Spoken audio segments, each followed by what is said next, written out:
నమస్తే. ప్రస్తుతానికి మనం కట్టమైసమ్మ ఆలయం దగ్గర ఉన్నాం. సో శనివారం రోజు నైట్ 8:30 ఆ ప్రాంతంలో ఇక్కడ ఒక వ్యక్తి వచ్చేసి మల విసర్జన చేశారని చెప్పేసి ఇక్కడ ఒకటైతే చూస్తా ఉన్నాం. చాలా సోషల్ మీడియాలో కూడా చాలా వైరల్ అవుతున్నటువంటి పరిస్థితి. సో ఇక్కడ కొంతమంది భక్తులు ఉన్నారు, చాలా మంది వచ్చినారు. సో వాళ్ళతో ఒకసారి అడిగి తెలుసుకునే ప్రయత్నం చేద్దాం. అన్న చెప్పండి, ఏం జరిగింది ఆ రోజు? 3 రోజుల క్రితం శనివారం రోజు జరిగింది కదా, ఏం జరిగింది ఒకసారి? కరెక్ట్ 8:30కు నాకు ఫోన్ వచ్చింది. అన్న ఇక్కడ ఒకడు మలమూత్ర విసర్జన చేసిండు గుడి ముంగట. అమ్మవారి ఏదైతే విగ్రహం ఉందో, గుడి ఏమో పైన ఉంటది, గుడి కింద అమ్మవారి విగ్రహం ఉంది. ఎందుకంటే బోనాలు సమర్పించినప్పుడు, యాటను కోసినప్పుడు, కోళ్ళం కోసినప్పుడు ఇక్కడనే చేస్తాను అన్నాడు. గచ్చు ఉంటది. ఆ గచ్చు దగ్గర ఎవడో తురుకోడు కొంచెం సేపు కూర్చొని తర్వాత అందులోకి దిగి ప్యాంట్ ఇప్పి మలమూత్ర విసర్జన చేసిండన. మేము వాడిని ఆపినాము, పట్టుకున్నామని అంటే అప్పుడు నేను బయట ఉండే. అయితే వాళ్ళకు నేను అన్న, అరే వాడిని ఈ బలగొట్టరు ఫస్ట్, తర్వాత పోలీసులకు అప్పచెప్దామని చెప్తే మన వాళ్ళు కొట్టిరు, వాడిని బాగానే తలిగించారు, బాగానే కొట్టిరు. పబ్లిక్ స్వచ్ఛందంగా రోడ్ల మీద పెట్టే అందరూ కూడా ఆపినరు. హిందువులందరూ కూడా ఆవేశ అగ్నితో రెచ్చిపోయి వాడిని కొట్టింది.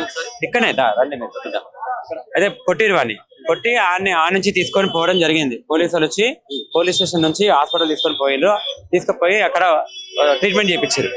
అయితే హిందువులు చాలా మంది, మీరు నమ్మరు, ఒక 200-300 మంది యువకులు స్వచ్ఛందంగా ఆగి వాడిని చంపేద్దామనే అంత దీంతో ఉండే. కొంతమంది హిందువులే వాడిని చంపేస్తే బాగుండదనే ఉద్దేశంతో మన వాళ్ళే కొంతమంది ఆపిరి, గుడి కమిటీ వాళ్ళు ఆపి ఇదే ప్లేస్ అక్కడ అమ్మవారి విగ్రహం ఉంటుంది అక్కడ. సో ఇట్లా ఈ రకమైన వైఖరి హిందువులల్లా ఆలోచన రేకెత్తిస్తుందన్న. ఇప్పుడు హిందువులందరూ సామరస్యంతో, సమానత్వంతో, ఈ భారతదేశము అందరిది ఒకటే, ఈ భారతదేశంలో అందరూ సమానమే, అన్ని మతస్థులు అన్ని వాళ్ళు కూడా మనం కలిసి మెలిసి ఉండాలి అనే ఆలోచనతోనే ఉన్నారు. ఎందుకంటే మా హిందూ సమాజం కూడా అదే చెప్తుంది, సర్వే జన సుఖినో భవంతు అని చెప్తుంది. లోక సమస్త సుఖినో భవంతు అని చెప్పే గొప్ప ధర్మం మా హిందూ ధర్మం. మేము ఇన్ని రోజులు అదే అనుకున్నాం, కానీ పదే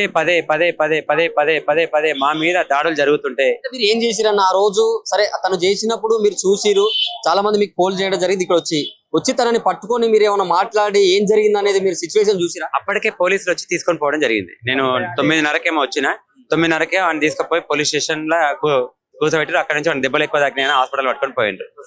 తర్వాత మేము మాట్లాడినాం, పోలీసులతో మాట్లాడాం. దాడి జరిగింది, అతని మీద దాడి జరిగిందా? జరిగింది, పక్కా జరిగింది. గతంలో జరగలేకుండొచ్చు, ఇప్పుడు జరిగింది. భవిష్యత్తులో దాడులు కాదుగా, వాడు కాలో చెయ్యో ఇరగొట్టడము, వాడిని చంపడమే జరుగుతుంది. ఇంకా ఇటువంటి మళ్ళా పునరావృతం జరుగుతాయి. ఇప్పుడు ఊరుకునేది లేదు. హిందువులందరూ కూడా ఆవేశాగ్నితో రెచ్చిపోతున్నా, ఇక సహించేది లేదు. ఇంకొకటి ముఖ్యంగా ముస్లింలకు ఎందుకు ఇంత ధైర్యం వచ్చింది అని ఒకసారి మనకు డౌట్ వచ్చిండొచ్చు కదా.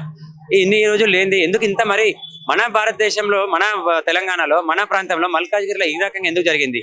హైదరాబాద్ లో గతంలో అన్నీ చూసినాం మనం. ఎందుకు ఇవన్నీ జరుగుతున్నాయి అంటే రేవంత్ రెడ్డి కారణమని నేనంట.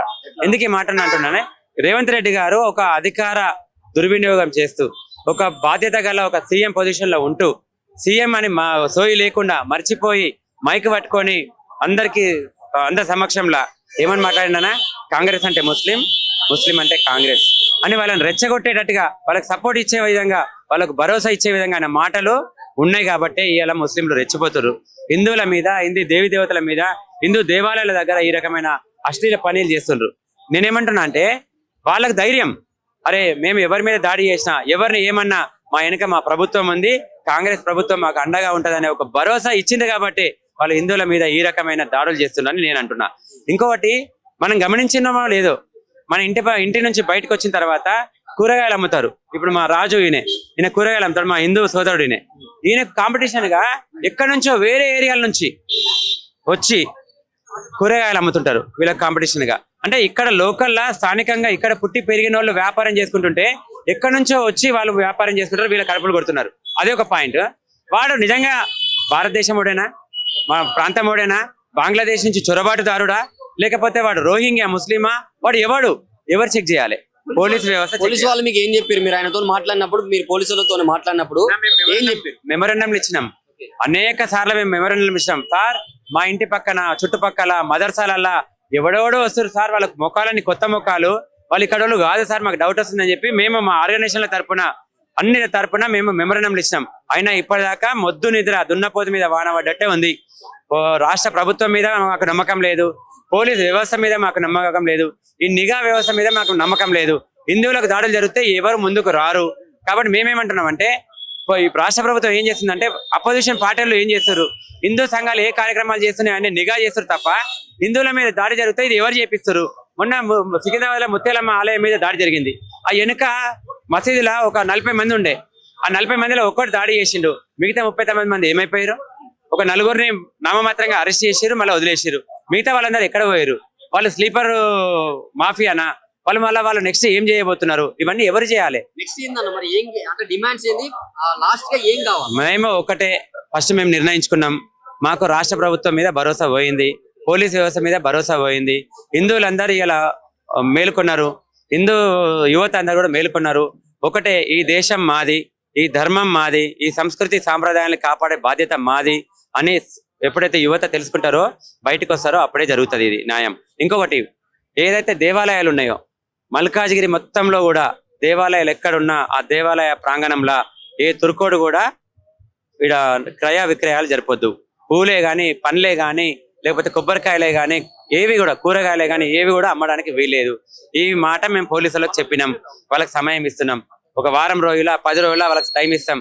వాళ్ళు స్పందించకపోతే, వాళ్ళు ఇక్కడ నుంచి వాళ్ళని జరపకపోతే మేమే స్వచ్ఛందంగా బయటకు వచ్చి ఒక 50 మంది, 100 మంది, 200 మంది, ఒక 500 మంది వచ్చి ఒక్కొక్కరిని కొట్టి తరిమేస్తాం అక్కడ నుంచి.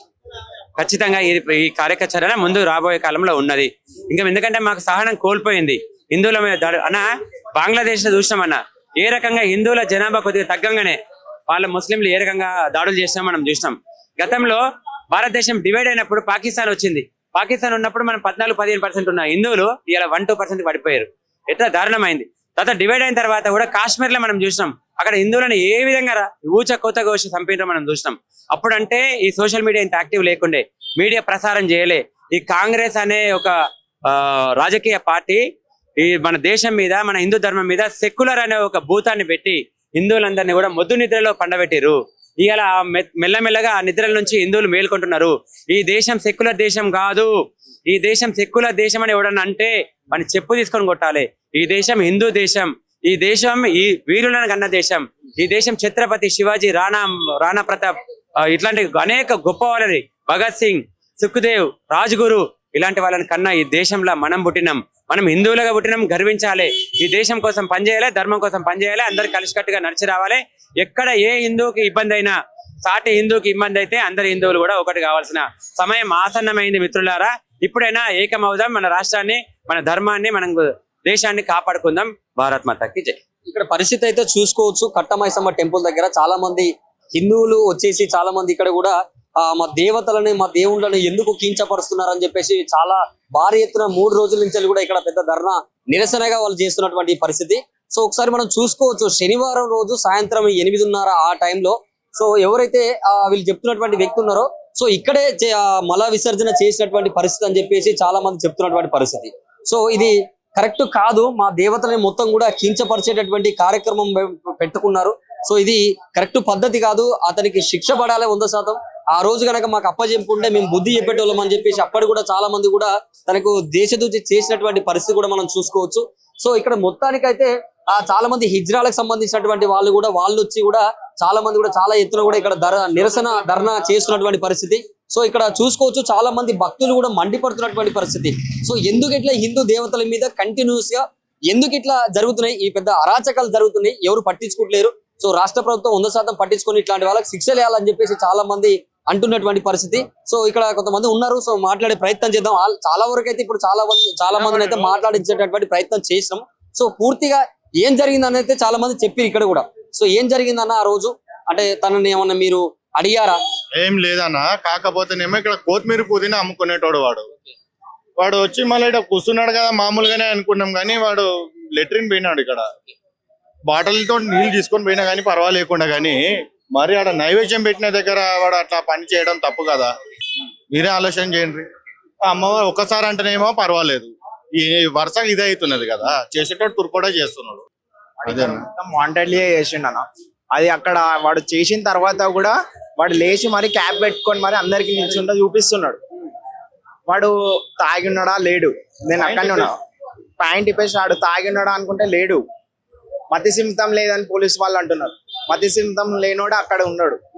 వానికి తెలుసు అమ్మవారి ముంగట్నే ఉన్నాడు, అమ్మవారి ముంగట్నే చేస్తున్నా అని తెలుసు. వానికి తెలిసినా కూడా వాడు అక్కడనే వచ్చి కూర్చొని క్యాప్ పెట్టుకొని అంతా చేస్తున్నాడు. పిచ్చోడా వాడు, జోలో పెట్టుకునేటోడు పిచ్చోడా, పైసలు కొత్తిమీర పూదమ్మటోడు పిచ్చోడా, బాత్రూమ్ పోయేటోడు ఉంటే పిచ్చోడా ఆడనే పోతాడు. ఇటు అమ్మవారి దగ్గర వచ్చి కడుక్కోవడం ఎంత తప్పది, బాత్రూమ్ పోయి పెట్రోల్ బంక్ లో ఫ్రీగానే కదా, ఎవరైనా పైసలు అడుగుతారా? అక్కడ పట్టాలు ఉన్నాయి, పట్టాల దగ్గర పోని